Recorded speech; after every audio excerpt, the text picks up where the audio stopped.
Ayun oh. Ito ang price ngayon dito. Lulu Supermarket. Okay. Ayun oh, tilapia 25, 90. Tilapia.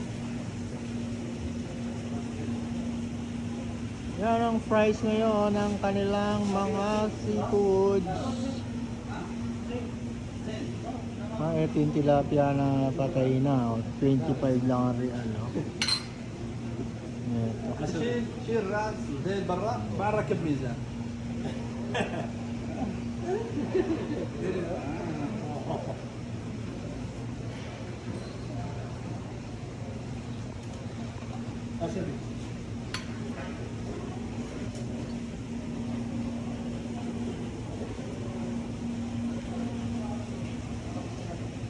Okay.